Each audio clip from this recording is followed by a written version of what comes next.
High, আমি সুস্মিতা। আমার চ্যানেলে তোমাদের সবাইকে স্বাগত। আজকের রেসিপি সরষে ইলিশ, যেটা তোমাদেরকে খুব কম সময়ে বানিয়ে দেখাবো। এই রেসিপিটা বানানোর জন্য খুবই সামান্য উপকরণ লাগে। আশা করি ভিডিওটা তোমাদের খুবই ভালো লাগবে, তাই ভিডিওটি স্কিপ না করে শুরু থেকে শেষ পর্যন্ত দেখার অনুরোধ রইল। এখনও যারা আমার চ্যানেলটি সাবস্ক্রাইব করোনি, প্লিজ তার চ্যানেলটি সাবস্ক্রাইব করে দাও, আর পাশে থাকা বেল আইকনটি অবশ্যই প্রেস করে দিও। তবে আমার দেওয়া সমস্ত ভিডিওর নোটিফিকেশান সবার আগে তোমাদের কাছে পৌঁছে যাবে। সরষে ইলিশ বানানোর জন্য আমি এখানে একটা প্লেট নিয়ে নিয়েছি, তাতে আমি ইলিশ মাছের পিসগুলো নিয়ে নেব।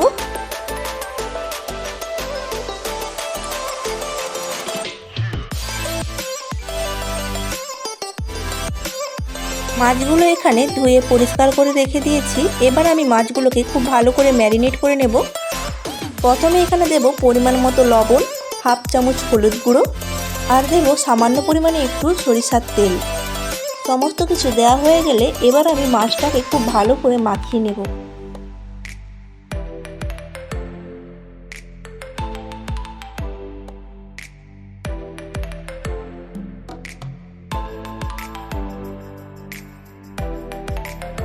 মাছটাকে আমি খুব ভালো করে এখানে মাখিয়ে নিয়েছি। এবার আমি এটা রেখে দেব 15 মিনিটের জন্য।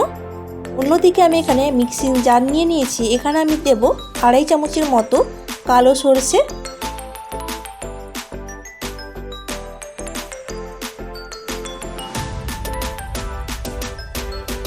আর দেব 2.5 চামচ পোস্ত, দেব 3টে কাঁচা লঙ্কা, সামান্য পরিমাণে একটু লবণ, আর দেব কাঁচা সরিষার তেল। এখানে সামান্য পরিমাণে লবণ আর সরিষার তেল দেওয়ার কারণ হচ্ছে সরষেটা পেস্ট করার সময় লবণ আর সরিষার তেল দিলে কিন্তু সরষেটার মধ্যে তেতো ভাব আসে না। সমস্ত কিছু দেওয়ার পর এটি আমি প্রথমে শুকনো এতে পেস্ট করে নেব।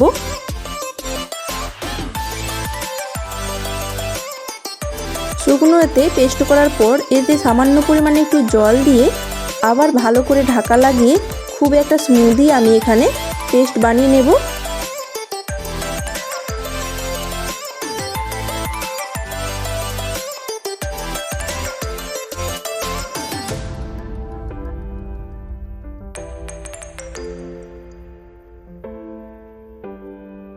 এখানে আমি খুব স্মুদি একটা পেস্ট বানিয়ে নিয়েছি। এবার এটা একটা ছাঁকনির মাধ্যমে আমি ছেঁকে সরষে আর পোস্তর যে জলটা সেটা আমি বের করে নেব, আর যে খোসাটা থাকবে সেটা হচ্ছে আমি ফেলে দেব। এই পদ্ধতি ব্যবহার করলে কিন্তু সরষে ইলিশের টেস্ট বেড়ে যায়, আর খেতেও কিন্তু খুবই ভালো হয়।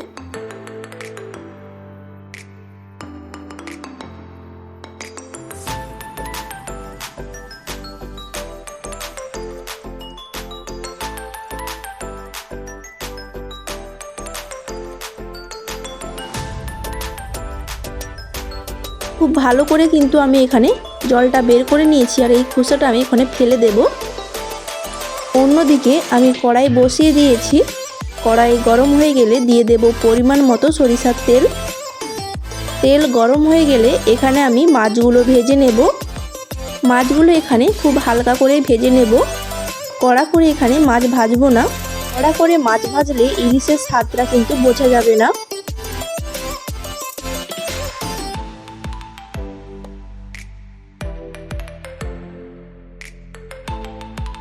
এখানে আমার মাছের এক সাইড খুব ভালো করে ভাজা হয়ে গেছে।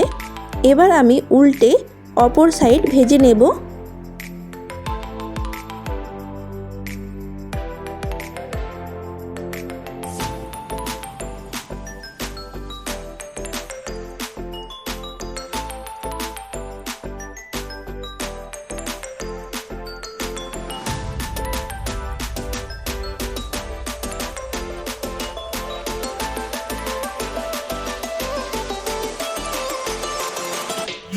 দু সাইডেই আমার হালকা হালকা করে মাছগুলো ভাজা হয়ে গেছে।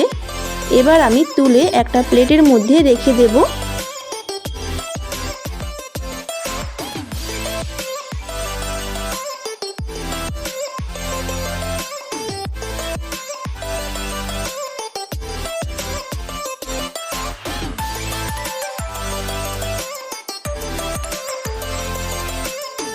ওই তেলের মধ্যে আমি একইভাবে বাকি মাছগুলো ভেজে নেব।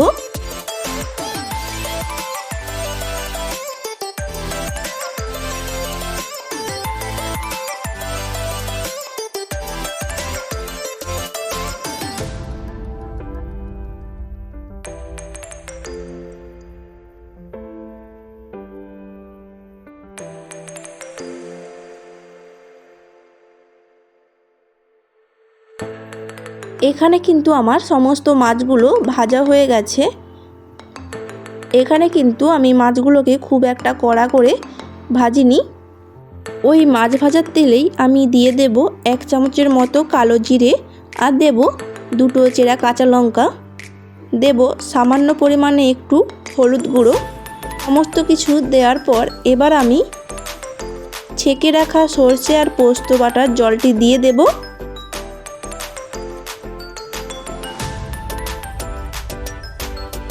আর সামান্য পরিমাণে একটু জল ব্যবহার করব। এখানে সরষেটা ফুটে উঠলেই আমি ভেজে রাখা মাছগুলো দিয়ে দেব। সমস্ত মাছগুলো দেওয়ার পর আমি মাছটাকে ওই সরষের মধ্যে 3 মিনিটের মতো ফুটিয়ে নেব।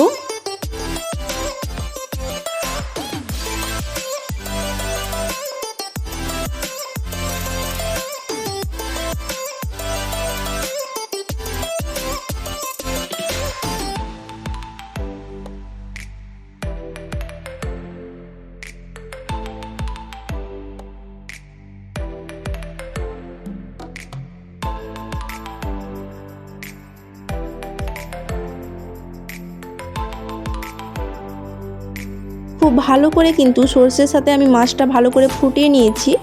এবার নামানোর আগে আমি ওপর থেকে সামান্য পরিমাণে একটু কাঁচা সরিষার তেল ছড়িয়ে দেব। এবার গ্যাসের ফ্লেমটা আমি অফ করে দেব। তো আজকের মতো আমার রেসিপিটা একদম তৈরি হয়ে গেছে। একদম সহজভাবে তোমাদেরকে এই রেসিপিটা বানিয়ে দেখালাম। এবার আমি এটা একটা প্লেটের মধ্যে সার্ভ করে নেব। আজকের রেসিপিটা তোমাদের কেমন লাগলো কমেন্টে জানাতে ভুলবেন না। ভালো লাগলে লাইক করবেন, শেয়ার করবেন এবং সাবস্ক্রাইব করে দেবেন। এইভাবেই সাপোর্ট করবেন। আরও নিত্য নতুন রেসিপি দেখার জন্য চ্যানেলে ভিজিট করবেন।